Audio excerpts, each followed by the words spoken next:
The world didn't just take notice after the Pikes Peak victory, it changed. Within hours, Eli Dawson's name was trending across every major platform. Headlines read, "Teen Mechanic beats World Champion in $4 million showdown." "Self-taught prodigy defeats Vortec in epic electric race." "America's Falcon soars, thanks to a 19-year-old genius." But for Eli, it wasn't about the cameras or interviews. After the race, he walked straight to the Falcon, gently placed, a hand on its hood, and whispered, "Thank you." Then he turned to Molly, who leapt into his arms with joyful tears, and they laughed like kids again because deep down they still were. Vanessa approached them both with pride written across her normally guarded face. She opened her arms and for the first time in public embraced both Eli and Molly like they were her own. She didn't say a word. She didn't need to. Her eyes said everything. Later that night, Sterling Motors hosted a private celebration. At their LA campus, journalists and sponsors filled the rooftop. Champagne flowed, and a projection of the Falcon glowed over the skyline, but Eli slipped away. He found himself alone in the original R&D garage where he'd first touched tools. Bigger than his hands, where his dreams had gone from greasy ideas to global impact. He sat on the same stool where he'd first heard Vanessa say, "I like you." "That's when she entered. Had a feeling you'd be here," Vanessa said. Eli smiled. "It's quiet." "Feels more real than all that." She nodded. "You've done something extraordinary, Eli. Not just today, every day. You turned pain into purpose, grief into greatness." Eli looked at her, a question lingering. "Why me?" Vanessa leaned against the workbench. "Because you reminded me of what?" "I lost, Stan, what I still had the power to believe in. You were broken when I met you, but still kind. Still willing to help. You had every reason to give up. But you fixed something, not just a car. You fixed me." Silence stretched between them, honest, warm, and full of healing. "I've been thinking," Vanessa continued. "We're expanding Sterling Motors globally. I want you to lead the design division. Head of engineering. It comes with stock, full freedom, and your own lab." Eli's jaw dropped. That's insane." "It's right," she said. "Because you've earned more than just a job. You've earned legacy." Tears welled in his eyes. "I'm just a mechanic." "No," she said, stepping closer. "You're the mechanic." 1 year later, the Falcon went into mass production, modified for commercial performance. It sold out globally in just 6 weeks. Sterling's market value soared, eclipsing rivals. And Eli Dawson's face appeared beside Vanessa's in business journals and award ceremonies, but fame never changed him. He returned to Silver Grove to restore Miller's Auto Haven, turning it into a youth engineering center. Kids from struggling families now came to learn for free. Molly ran a tech club there, often with a wrench in one hand and a VR headset in the other.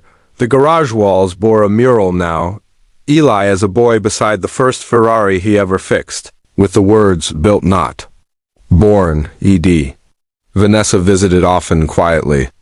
She never spoke much about her past, but the smile she wore when walking into that garage said she had found peace. On the anniversary of the Pikes Peak win, Vanessa, Eli, and Molly stood outside the original Sterling garage, unveiling the next dream, Project Sparrow, an electric aviation initiative. Eli was 21 now, confident, focused, and still humble.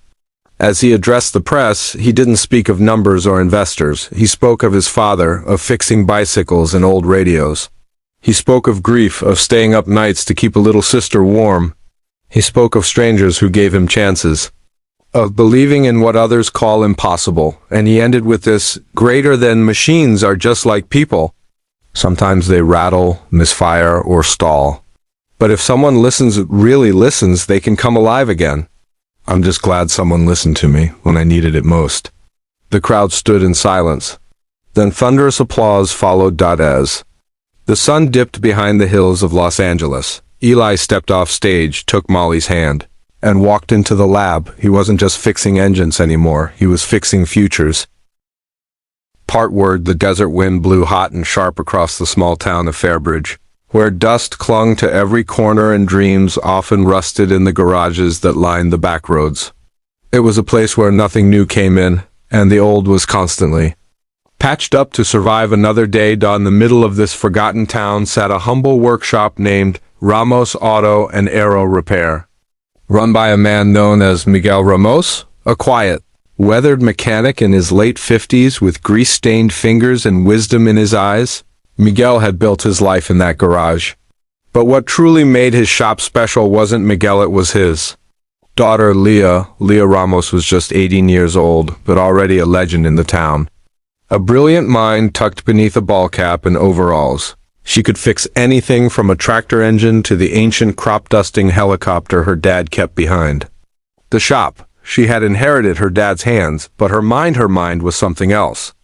People said she could listen to a machine and tell you its story. She didn't care much for attention. She just loved solving puzzles, tightening bolts, aligning gears. In a world that tried to underestimate her because of her age and gender, she found comfort in the quiet language of machines. Her father always said, "You're my miracle, Mia." Your mother would have been proud, but the rest of the world? It didn't notice her yet. That would change on a hot Tuesday morning when a black limousine with tinted windows pulled up to Ramos Auto and Aero Repair. The dust barely had time to settle before a door opened, and out stepped a man who looked like he belonged on the cover of a business magazine. His name was Julian Crane, a billionaire investor, tech mogul, and founder of Crane Aerosystems, one of the top aviation companies in the world. Rumor had it he had recently bought a decommissioned military airfield outside Fairbridge to build a private testing facility. Dressed in a tailored navy suit and polished shoes, Julian Crane looked like he had never held a wrench in his life.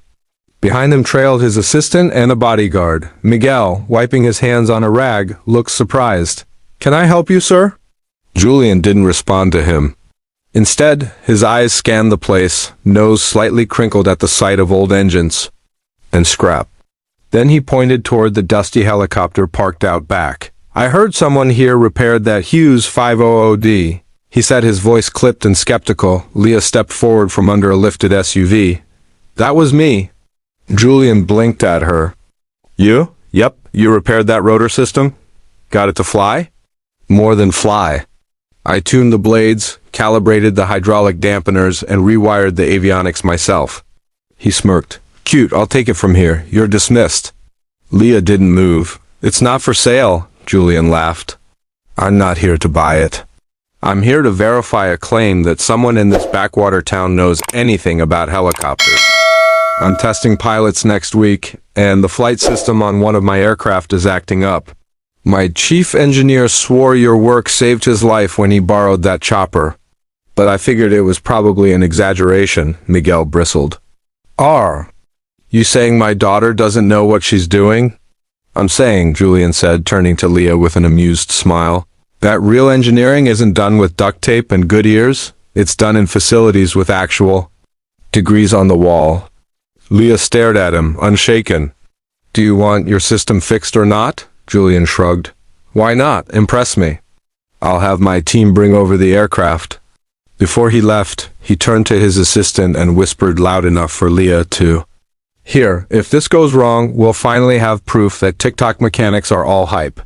Leah didn't respond, but something in her chest burned. That afternoon, a custom-built ultralight experimental helicopter was delivered to their shop on a flatbed. The thing was sleek, jet black, and barely out of prototype stage. But the moment Leah saw it, her eyes lit up like stars. She ran her hands across the frame. "She's scared," she murmured. Miguel raised an eyebrow. "Scared? She's trying to fly like something she's not. They pushed her too fast. She's out of sync." Miguel grinned. "You always did talk to machines," but Leah didn't smile. She opened the access panels and peered inside. Within minutes, she had diagrams spread out, components disassembled, and a tablet showing an error read out the engineers had missed. She muttered, "No wonder it's unstable. Whoever built this rerouted the trim controls through a digital feedback loop without compensating for lateral drift." Miguel blinked. "In English, Mia? They used a smart system that's too smart. It's trying to learn while in flight, and that's causing it to counteract its own movements. Can you fix it?" Leah paused. "Yes, but not." the way they'd expect. Over the next 48 hours, Leah worked nonstop. She didn't eat, barely slept. With classical music playing in the background and the desert wind howling outside, she rewrote the flight control protocols manually.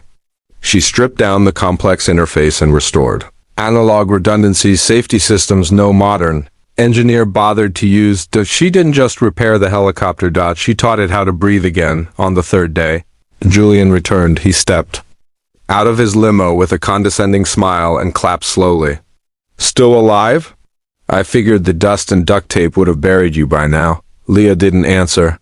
She simply pointed to the tarmac behind the shop. The helicopter stood gleaming in the sun. I tuned her. She's ready, Julian laughed. You expect me to fly in that after your repairs?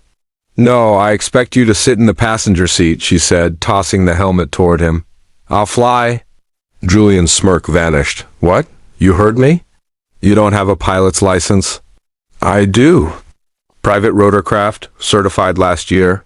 Julian looked to his assistant. The man nodded sheepishly. She's legit.